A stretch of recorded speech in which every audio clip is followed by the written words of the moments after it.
Ya, Assalamualaikum warahmatullahi wabarakatuh. Ketemu lagi dengan saya. Kita masih akan belajar mengenai psikologi dasar. Hari ini kita akan membahas mengenai motivasi. Mari kita lihat slide-nya.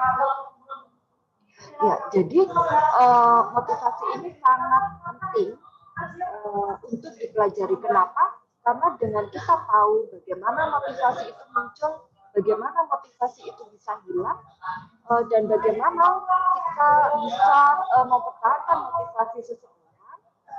Ketika itu semua sudah kita pelajari, maka kita akan bisa memanage orang di dalam organisasi itu dengan lebih baik. Kita akan bisa mengontrol mereka, kapan motivasi mereka turun, kapan motivasi mereka sedang baik, dan bagaimana harus meningkatkan motivasi mereka. Kita bisa lakukan semuanya.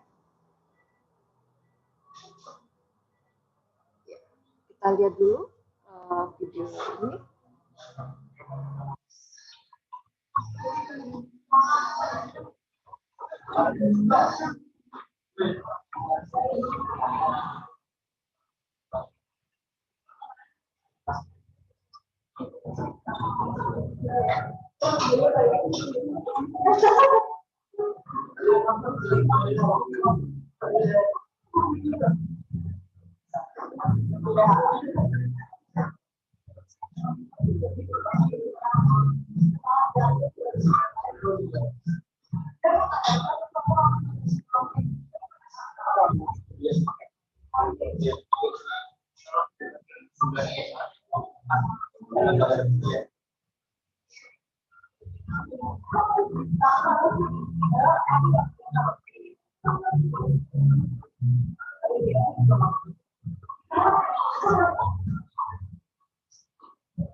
Ya, kita sudah lihat videonya bersama ya. Ada anak beruang dan induk dari beruang itu yang berusaha untuk naik. Anak beruang itu memiliki sesuatu yang membuat dia terus bergerak, terus berjuang, dan dia antusias. Terlihat dari apa? Ketika dia sudah hampir naik ke atas, kemudian dia jatuh, dia berusaha lagi. Dia jatuh, dia berusaha lagi. Kira-kira apa yang membuat anak beruang itu mau melakukan itu semua? Nah, itulah yang disebut dengan motivasi. Jadi, apa itu motivasi? Motivasi adalah proses yang terjadi dalam diri yang membuat individu itu bergerak, meningkatkan persistensi atau ketekunan, dan antusias untuk memuaskan kebutuhan biologis, mencapai ambisi, atau menjauhi situasi yang tidak nyaman. Jadi intinya begini, motivasi itu adalah sesuatu yang membuat kita mau melakukan sesuatu, yang mendorong kita untuk bergerak, yang seperti seperti tanda kutip menyuruh kita gitu. Kemudian yang kita tidak punya energi, tiba-tiba kita punya energi untuk bisa melakukan hal itu terus menerus gitu ya. Ada ketekunan di dalamnya dan ada antusiasme, ada perasaan keinginan untuk memenuhi apa yang menjadi kebutuhannya. Itu namanya motivasi. Nah, kemudian kalau itu tadi adalah definisi motivasi secara umum. Kalau kita melihat motivasi dari pendekatan evolusioner, kita tahu mengenai insting. Teman-teman mungkin sudah terbiasa berbicara mengenai insting. Jadi apa sih insting? Insting itu juga motivasi. Insting itu adalah pola biologis bawaan yang itu tidak dipelajari, yang itu muncul secara otomatis dari perilaku yang diasumsikan bersifat universal bagi suatu spesies. Jadi insting ini bisa terjadi di hewan, bisa terjadi di manusia. Contohnya adalah insting bayi menang saat lapar. Siapa yang mengajari bayi itu harus menang saat lapar? Atau insting ketika bayi diberi botol susu, siapa yang mengajari mereka untuk menyedot susu yang ada di dalam botol? Atau misalkan seekor hewan yang berkaki 4, itu kan begitu dia lahir, biasanya dia sudah bisa berdiri dan mulai bisa berjalan. Siapa yang mengajari mereka di hari pertama mereka lahir, mereka sudah bisa berjalan? Nggak ada yang bisa ngajarin, dan itu tidak bisa diajarkan, dan itulah namanya insting. Insting ini juga bagian dari motivasi. Tapi ketika kita berbicara berkaitan dengan evolusioner. Kemudian ada lagi pengurangan dorongan. Jadi yang namanya motivasi itu juga bisa dilihat dari sebuah drive dan need. Dorongan atau drive itu adalah suatu kondisi yang tergugah, yang terjadi karena kebutuhan fisiologis. Misalkan, kalau teman-teman merasa haus, itu tanpa ada yang menyuruh, itu seperti tubuh kita ada alarm yang menggerakkan untuk kita mencari minuman. Bisa ambil, bisa minta, bisa beli gitu. Ini adalah dorongan. Ini juga motivasi. Tapi dorongan ini yang bernama drive ini berkaitan dengan fisiologi. Kemudian makan gitu. Ketika teman-teman lapar, siapa yang menyuruh teman-teman untuk mengambil makanan dan memasukkannya ke mulut? Itu adalah dorongan secara tidak kita sadari, secara seperti udah otomatis. Ini namanya dorongan. Nah, kemudian kalau yang namanya kebutuhan, itu adalah kekurangan yang memberikan energi pada dorongan untuk menghilangkan kekurangan itu. Jadi kekurangan itu seperti misalkan nih, tubuh kita kekurangan oksigen. Itu adalah otomatis tubuh kita ini akan mencari tempat yang lebih lega atau tempat yang lebih terbuka. Atau misalkan kebutuhannya adalah berkaitan dengan kita butuh uang untuk hidup, untuk menyambung hidup. Kekurangan uang ini akan memberikan energi kita untuk kita mencari uang. Jadi kalau kita tidak ada kebutuhan untuk mencari uang, mungkin sebagian besar orang malas untuk bekerja. Hanya sebagian lainnya yang memang ingin bekerja untuk need of achievement atau berprestasi, memang kebutuhannya berprestasi. Tapi sebagian besar dari manusia, mereka itu mau bekerja karena ada kebutuhan, yaitu salah satunya adalah butuh uang. Butuhnya uang ini itu bisa mengeluarkan energi kita. Makanya kenapa misalkan pemulung sampah, pemulung itu, kenapa dia tidak ada rasa lelah dari pagi sampai malam dia mencari sampah, memilah-milah sampah. Mereka tidak merasa jijik, mereka tidak merasa capek. Apa yang terjadi? Itu karena adanya energi yang muncul dari sebuah kekurangan di dalam hidupnya. Ini adalah kebutuhan. Kemudian jadi dorongan dan kebutuhan tidak selalu datang secara bersamaan. Kadang-kadang ketika kita merasa butuh, dorongan itu terlalu lemah untuk muncul. Tapi terkadang juga ketika kita muncul kebutuhan, muncul energi, kemudian ada dorongannya juga muncul. Nah, ini kalau kita melihat motivasi dari sisi pengurangan dorongan. Jadi memang benar-benar sesuatu itu dilakukan karena ada kebutuhan, ada kekurangan.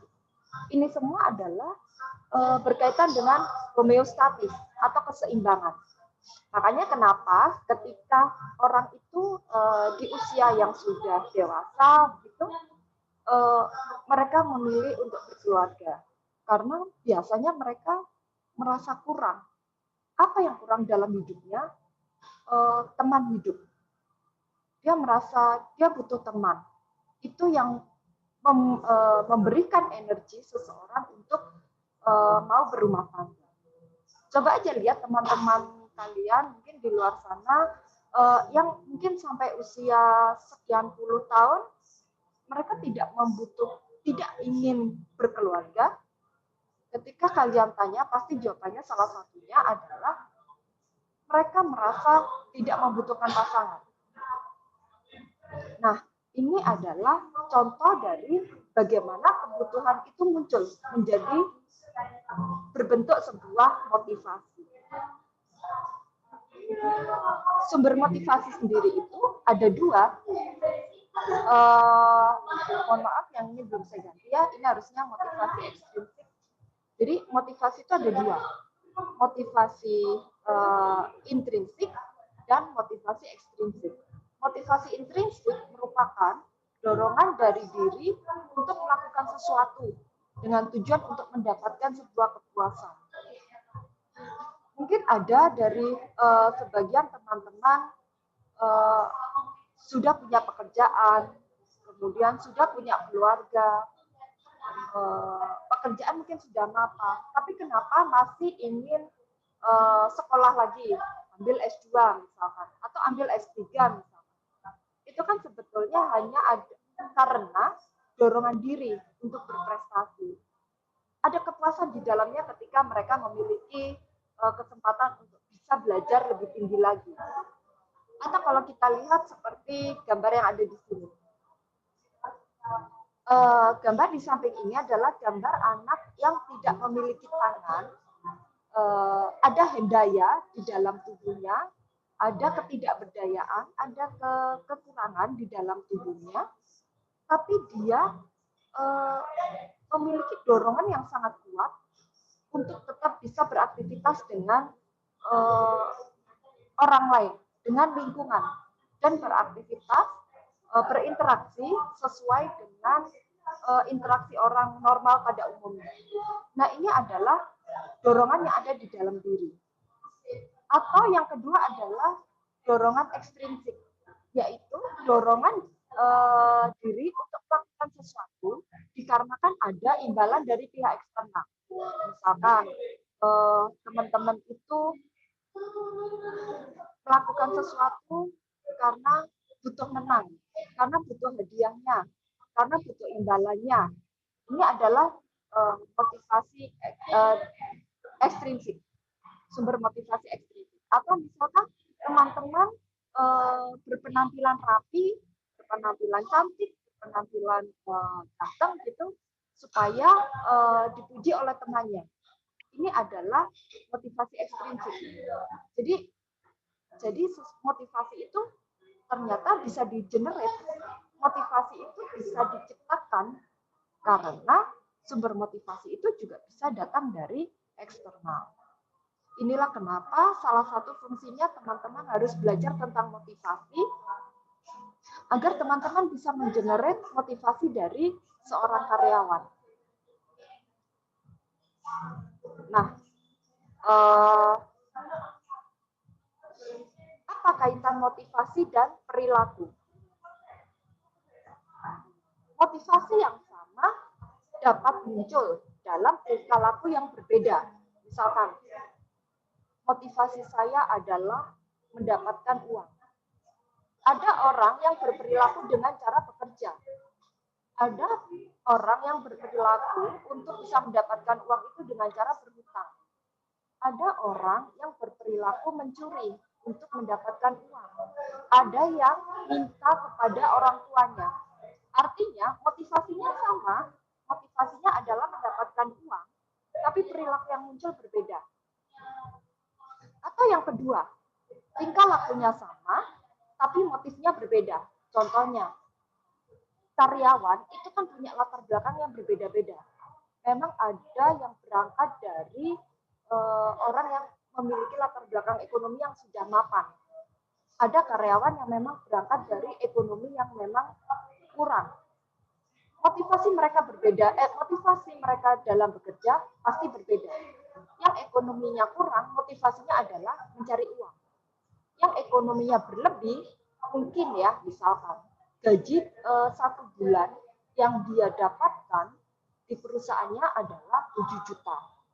Padahal dia setiap bulannya itu sebetulnya sudah dapat uang jajan dari orang tuanya itu 10 juta.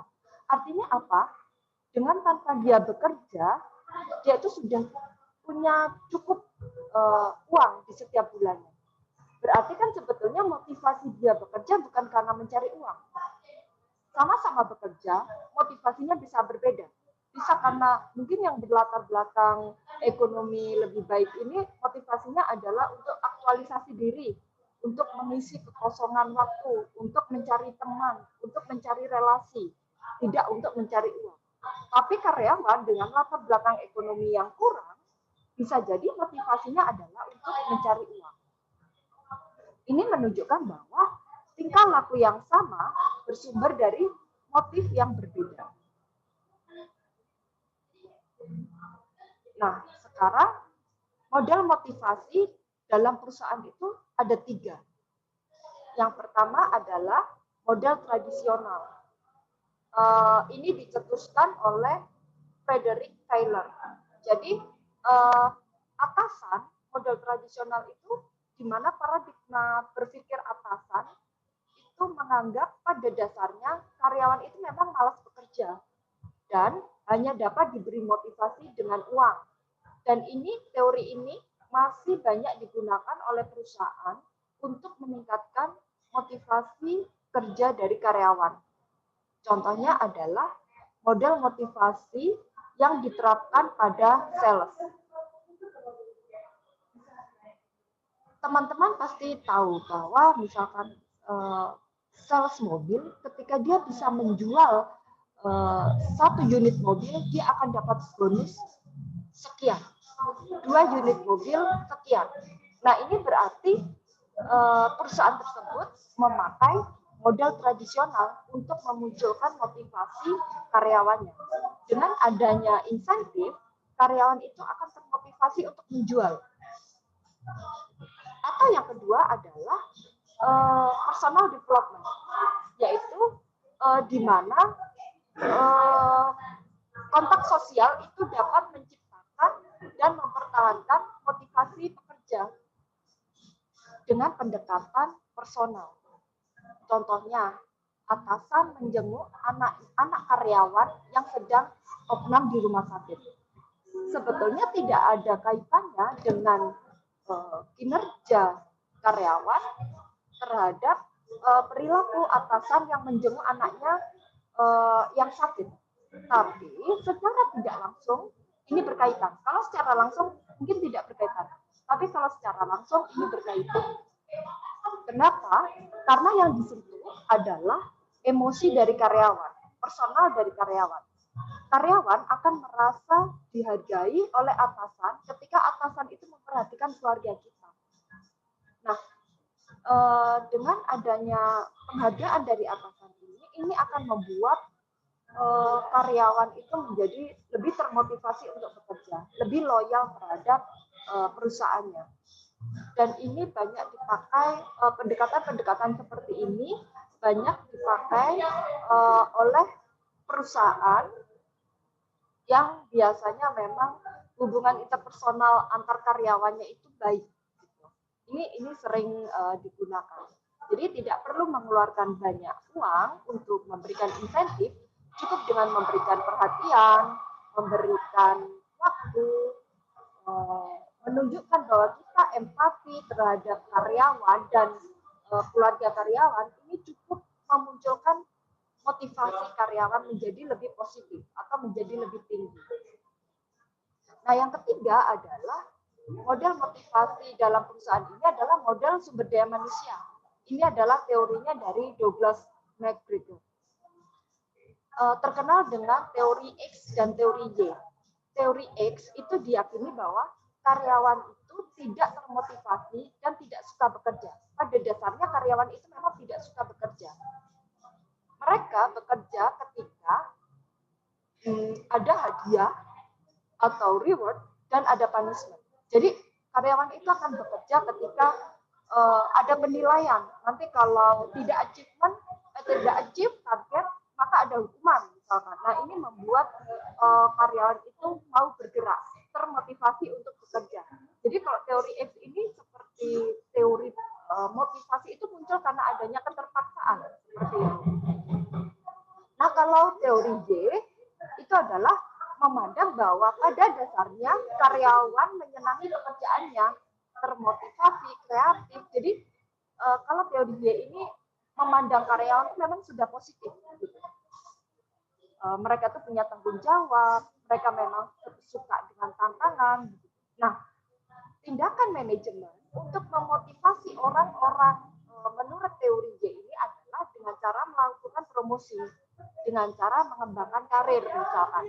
Karena kenapa? Karena orang kan sudah termotivasi untuk bisa meningkatkan, orang kan juga sudah suka bekerja maksud saya. Untuk lebih meningkatkan motivasi karyawan agar lebih senang bekerja dengan diiming-imingi promosi. Tapi kalau kita menggunakan teori X, kemudian tindakan manajemennya adalah melakukan promosi, itu nggak akan berhasil, itu nggak akan sukses. Kenapa? Karena menurut teori X, karyawan itu pada dasarnya memang malas. Gitu. Jadi kalau diiming-imingi promosi pun tidak akan menggerakkan hati mereka, tidak akan menggerakkan jiwa mereka dan raga mereka untuk bekerja menjadi lebih baik. Mereka tidak termotivasi begitu.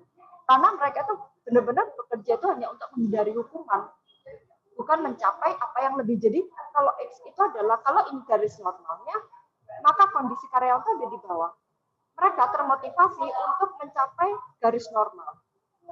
Tapi kalau teori Y, mereka memang sudah ada di garis normal dan mereka dimotivasi untuk mencapai lebih dari yang seharusnya. Nah, 3 model motivasi ini bisa dipilih mana yang lebih cocok diterapkan di perusahaan teman-teman. Tidak selalu model yang ketiga yang paling baik, tidak selalu yang model pertama yang paling baik. Model yang terbaik adalah model yang sesuai, yang fit dengan latar belakang dan kondisi karyawan yang ada di dalamnya. Jadi kita harus paham betul bagaimana posisi dari karyawan kita, agar kita dapat melakukan treatment yang tepat, apa yang harus perusahaan lakukan untuk bisa meningkatkan motivasi karyawan. Nah, sebetulnya kalau kita belajar motivasi, apa sih dampaknya di dalam perusahaan atau di tempat kerja kita? Ada 3. Yang pertama, motivasi yang diberikan perusahaan itu akan akan powerful gitu ketika tujuannya memang spesifik. Makanya mungkin kalau sebagian teman-teman ini berangkat dari HRD atau mungkin nanti ketika sudah bekerja ada di HRD, tolong pastikan apa tujuan calon karyawan teman-teman itu bekerja. Karena tujuan yang tidak spesifik itu akan mempengaruhi bagaimana kinerjanya. Kalau tujuannya hanya untuk mengisi waktu, bisa dipastikan kinerjanya tidak akan terlalu baik. Gitu. Jadi tujuannya harus jelas. Apa tujuannya? Berprestasi kah? Mengembangkan diri atau apa? Dari situ kita bisa meramalkan bagaimana nanti perilaku kerjanya nanti ketika mereka sudah diterima. Jadi harus dipastikan mereka memiliki tujuan yang spesifik. Yang kedua, tujuannya harus menantang. Tapi menantangnya ini harus achievable. Jadi kalau kita ingin mendrive karyawan kita, kita bisa iming-imingi sesuatu agar mereka termotivasi, tapi iming-iming itu harus achievable. Jangan sampai iming-iming itu terlalu tinggi yang itu sulit untuk mereka capai. Misalkan teman-teman di sales mobil misalkan, menjual mobil itu tidak mudah.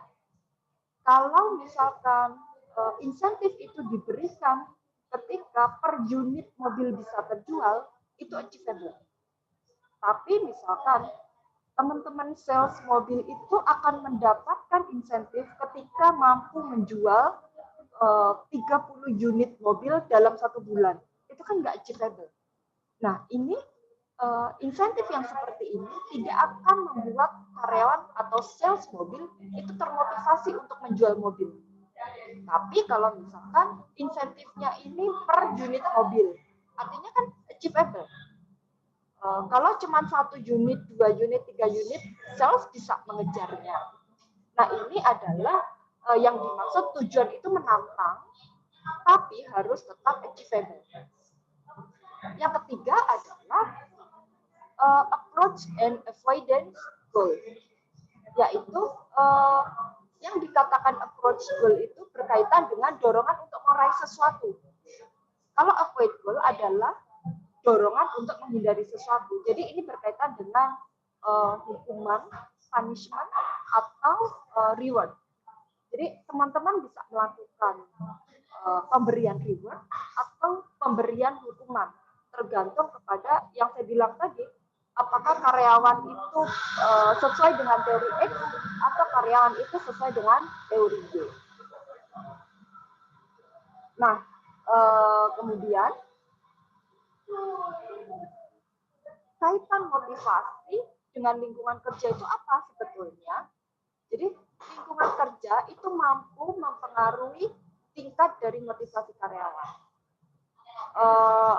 Pekerjaan yang terlalu monoton, pekerjaan yang tidak lagi menantang, itu bisa menurunkan motivasi karyawan. Atau misalkan lingkungan kerja yang tidak kondusif, orang-orang yang sulit untuk diajak bekerja sama, atau ketika di lingkungan pekerjaan itu komunikasi antar kelompok, komunikasi antar individunya tidak baik, ini juga bisa mengurangi motivasi karyawan dalam bekerja.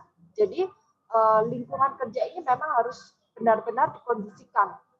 Hal-hal yang berkaitan dengan lingkungan kerja semua harus dapat dikontrol oleh manajemen supaya motivasi dari karyawan itu juga tetap bisa dikontrol. Nah, jadi ini sedikit pengantar dari saya. Intinya adalah motivasi itu bisa diciptakan, motivasi itu bisa dihilangkan, kemudian motivasi itu bisa berasal dari diri sendiri, atau motivasi itu berasal dari lingkungan sekitar. Artinya, kita sebetulnya orang-orang perusahaan memiliki potensi, memiliki kesempatan untuk bisa mengenerate motivasi karyawan, untuk bisa menjaga motivasi karyawan yang sudah tinggi agar tetap termotivasi, atau bahkan meningkatkan motivasi karyawan yang sudah baik. Itu dari saya. Terima kasih. Assalamualaikum warahmatullahi wabarakatuh.